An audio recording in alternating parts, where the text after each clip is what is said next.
Well, Madea, you did it. You managed to be worse than both the Aspern Papers and Norman the North Keys to the Kingdom.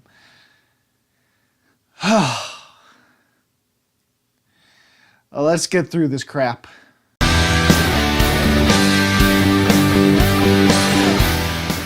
A Madea family funeral is apparently going to be the last Madea movie, or at least that's rumors, I imagine, because I don't think this is the last we're going to see Madea. No, it makes Tyler Perry too much money. There's going to be more of this crap, eventually. It's actually a little hard to talk about the synopsis of this film because it takes about a third of the way through before the plot starts happening, but I'm going to give it a shot. The movie starts with a family gathering, but it's not of a funeral, it's actually of an anniversary. Unfortunately, about a third of the way through, one of the people who has their anniversary today, the husband, dies. And dies while... Yeah, the husband of this anniversary dies while having an affair and doing some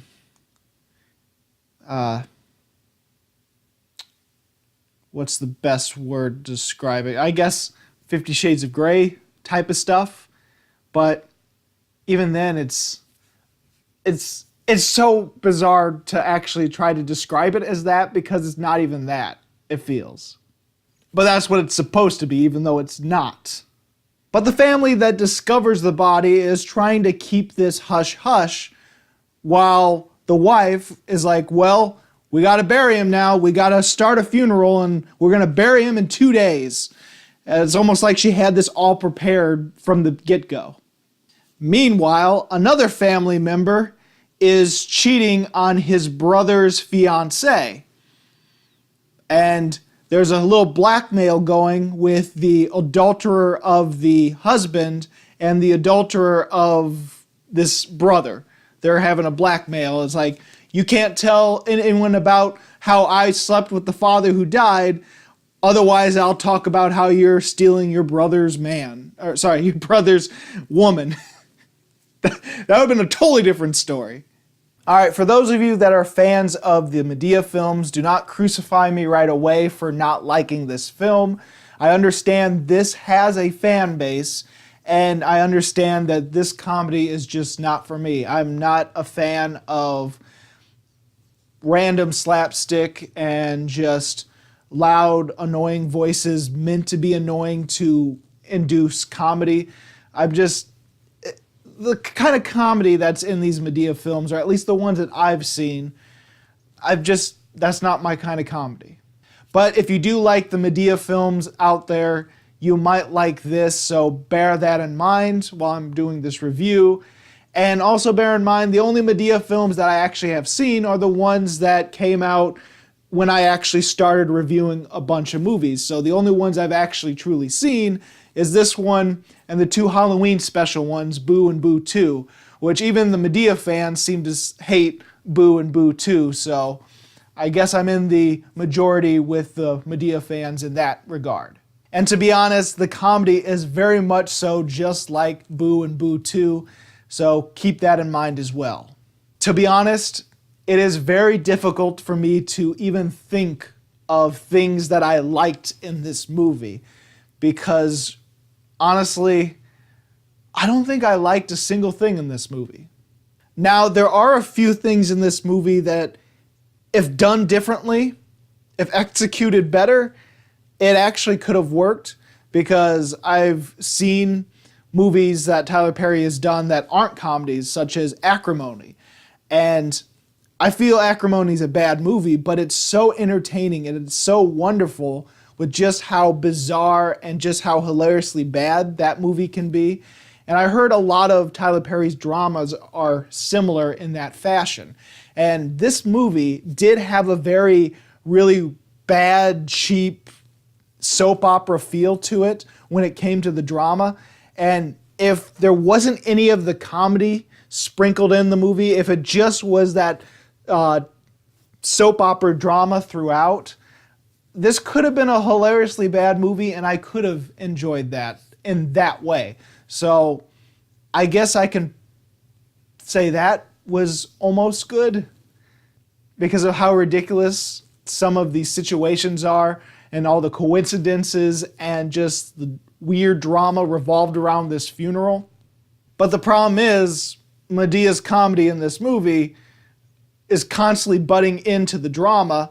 It's like it would have been funny just letting the drama play out, but instead we have to have Madea or her sidekicks throwing in a line or two to say, hey, see, you're supposed to be laughing. And it actually makes it confusing because it's like fully dramatic and then cuts to something funny and then goes dramatic again, then cuts to something funny within the same scene. And I don't know what to feel when I'm watching the movie. I don't know what the movie wants me to feel. Does it want me to laugh? Does it want me to be engaged with the drama? It is tonally confusing. So since I really can't think of anything good to say about the movie, unfortunately, I'm just going to have to go straight into the bad. This movie is confusing, not only tonally, but it's confusing what relationships some of these characters have. Like, is this person's brother? Is this person's sister? Is this a son-in-law? Is this a father-in-law? Who's this? What's that? Huh? Like, the first scene of the movie doesn't really introduce characters. It just throws them all in a room, and you're expected to know who's who in what relationship and what part of the family they're in. And I don't know if any of these characters were in previous Madea films or not, but it took me about halfway through the movie before I figured out who was whose sister and who was whose brother and who was married to who and who was fiance to who. It took me halfway through the movie before I figured out, okay, that's who everyone is in the family. And because it was confusing at the beginning, the person that the father was having an affair with, at first I thought it was incest because I thought she was the daughter of this father. I thought she was one of the sisters.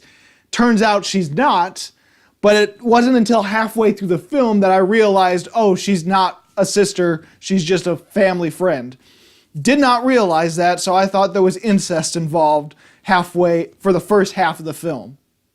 Another thing that's bad about this movie is it takes a third of the movie before it actually starts, because it doesn't start with a funeral, it starts with them preparing an anniversary, and then it goes to Madea, and when it goes to Madea in her living room, just like the Boo and Boo 2, the movie stops. The plot never started to begin with, is already stopped as Tyler Perry and all of his characters and all the other side characters in this living room are riffing off of each other and just doing jokes that ultimately are meaningless to the overall movie, doesn't really progress the plot, doesn't progress the characters, doesn't develop anything. It's just random humor, mostly recycled from both Boo and Boo 2, and it is dreadfully annoying, and it feels like nothing is going, nothing is starting,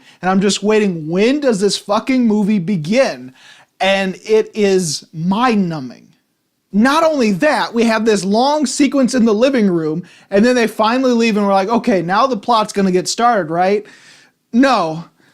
Tyler Perry decides we're gonna deal with the whole issue of cops pulling over African Americans and how it's dangerous to be pulled over by a cop. Now look, it is a very big concern, and Tyler Perry's like, well, I'm going to have this. I'm going to have social commentary about this while adding Madea humor to it. Tyler Perry's not the right person to make a comedy out of this subject matter. This subject matter could be used for a comedy, especially a dark comedy. And it could also be used as a serious drama. But the way Tyler Perry uses it and the way the jokes are, it is just dumb and annoying and I wanted to kill myself while I was watching that sequence. He's not the right person for a scene like that. And again, the plot has not started yet. So we have these two long comedic scenes that don't add anything to the overall story, don't add anything to the characters. It's just we're stopping the plot before it even starts, and it is annoying, and I'm trying to think, okay, when is the movie going to start? What's going to happen? What is the plot of this film? Well, then it finally gets to the whole affair thing, and also the cheating boyfriend thing, or the cheating brother. So that's the beginning of the plot. About 30 minutes into the film, give or take. I don't know. I wasn't looking at my phone. I don't have a watch, so I didn't know how long it took to get to that point, but it felt like an eternity. Oh God, and this scene is, even the way this scene was established was stupid. And the editing in this movie, the way that the movie is structured, it is confusing as hell. Like, it starts with the brother who has a fiance. It starts with him talking to his fiance on the phone, and she's like, okay, I'm at the airport. I met your brother. He's going to drop me off, and we're just going to ride together to the home, and we'll see you soon. And then it cuts to a hallway. And when it cuts to this hallway, I thought, wow, this is one big house, because they're at the house, and I'm just thinking, okay, this is the hallway to a house, and it looks like a mansion. Turns out this is a hotel hallway, which I didn't recognize right away. And then it cuts into the hotel room with a girl and a guy in bed, and they're just in their, well, she's in her bra and underwear, and he's just in his underwear. And she's talking on the phone, and she goes, yeah, I'll see you soon. And then I realized, oh, wait, this is the person that the guy was talking on the phone to, and his brother is having an affair with this girl, which is his fiance. And it's like, okay, there's one easy way to do this.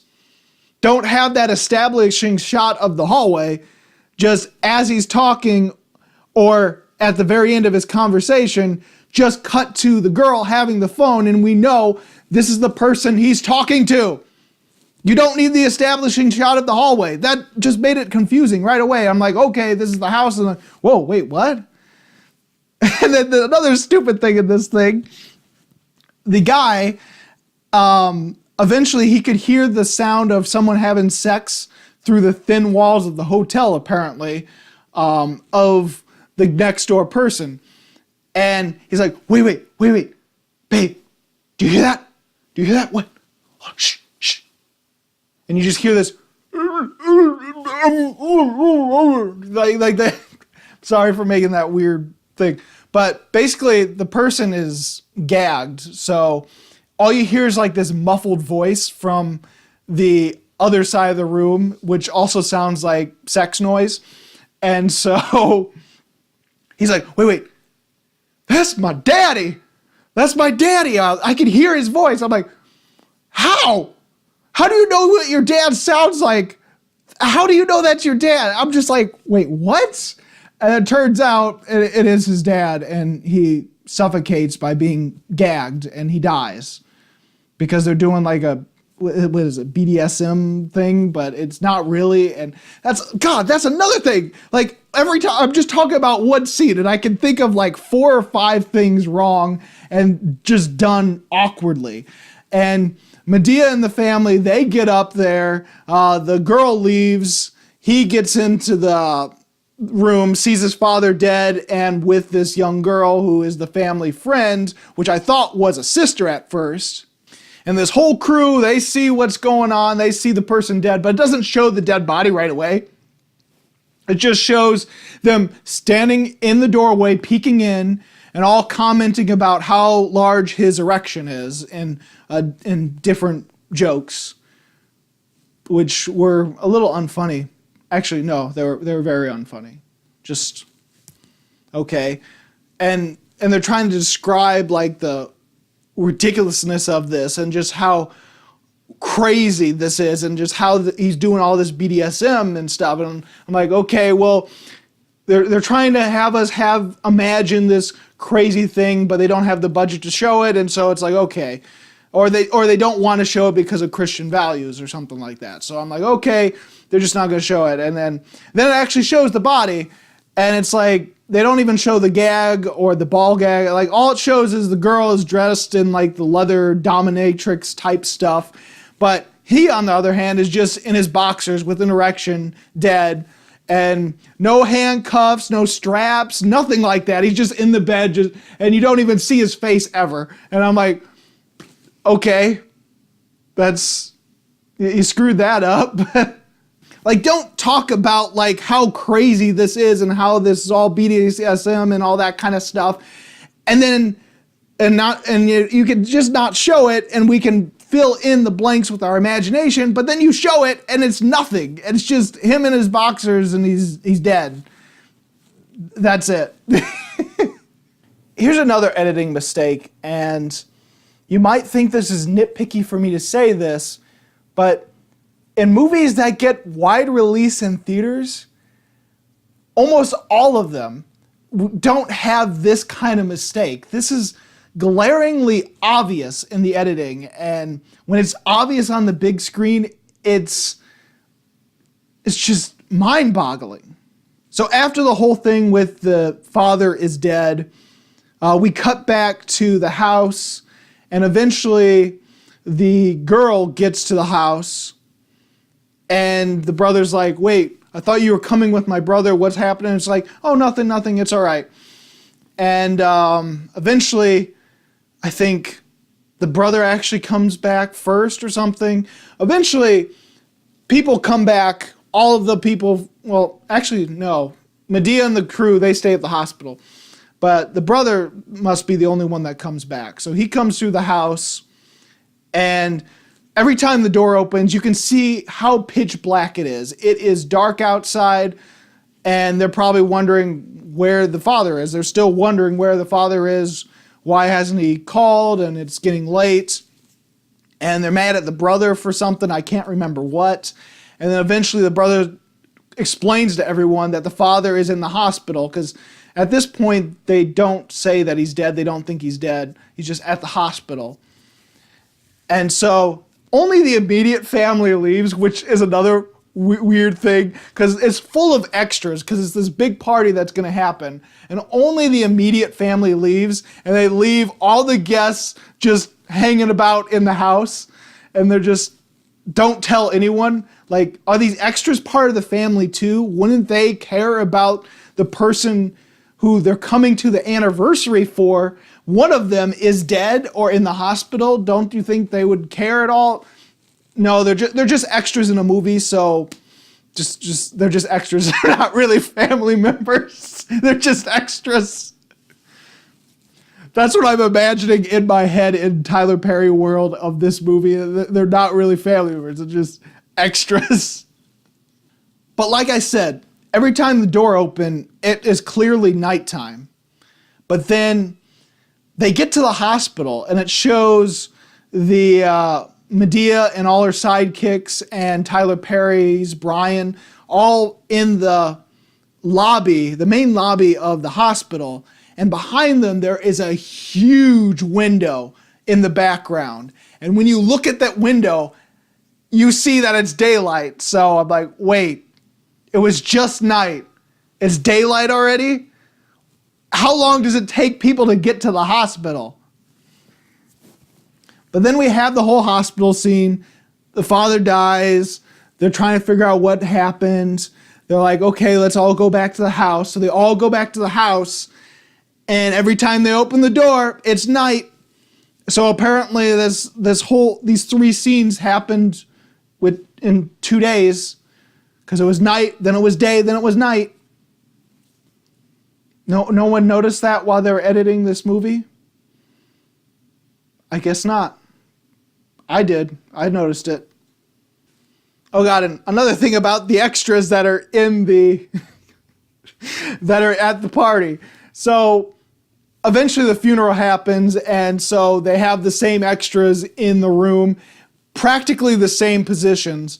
And of course, this is the big dramatic climax that happens when all is revealed and the mother, who's still alive, has her breakdown moment and real drama happens and soap opera drama, which is funny.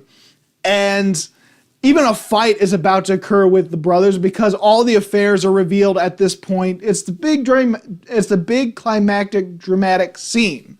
But when the big fight's about to go down between these two brothers, all I noticed was the extras in the background minding their own business, not even paying attention when there was a fight about to happen not 3 feet from them. They're just conversing with each other, not paying attention to the fight, not paying attention to the mother who's breaking down and crying, not paying attention to any of this drama that's happening in the very center of the living room. They're like, hey, we're just extras. We're props. We're not supposed to look at you guys. It is so bizarre. And the fucking funeral scene went on forever. And I get that the joke is that it takes so long and that funerals are long. But this, by God, even though they were joking about how long it was, it became too long to the point that the joke is not funny because it's aggravating to constantly be in this fucking funeral as everyone decides we're going to talk about this and do this and then we're going to sing and we're going to do this and then the clock keeps going fucking insane. Okay, it was aggravating and I hated myself as I was sitting there watching and just aggravated by how slow and how nothing happens. This movie, I could go on talking about this movie and its mistakes for far longer, but I think I'm going to have to wait for it to come out on DVD or digital and go through the movie that way and be another long review, which I've only done one long review. I really need to do some of those, like Norm of the North, Keys to the Kingdom, and 400 Days, which I promised a long time ago. I have to do those eventually. Oh, even the camera work, the cinematography was bad. And some of it is filmed like a soap opera, so that could have been fine. But there are times when it's zoomed in or moved really weird. Like when a camera pans, it just goes straight and pans to the left or the right, you know? But the way it's done here, it's like it's slightly tilted, almost like kind of like that as a pan, if that makes any sense.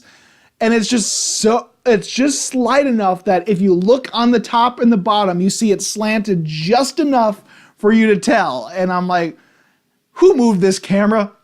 I checked IMDb to see the cinematographer. There's no one listed as a cinematographer. Apparently no one did the cinematography for this movie. So my guess, it was all on tripods and maybe someone bumped into the camera or something. There's no cinematographer for the film. No one filmed the film. It made it into the theater, but no one filmed it. I guess. But anyway, if you're a Madea fan and you like all the other ones, chances are you might like this and enjoy it. For me, I did not like it. And honestly, I couldn't think of anything good to say about it. So I have to give A Madea Family Funeral 0 stars. So, did you see A Madea Family Funeral? What'd you think about it? Go ahead and comment below. I know some people like it because everyone in the theater was dying laughing like they've never seen a comedy ever before in their life.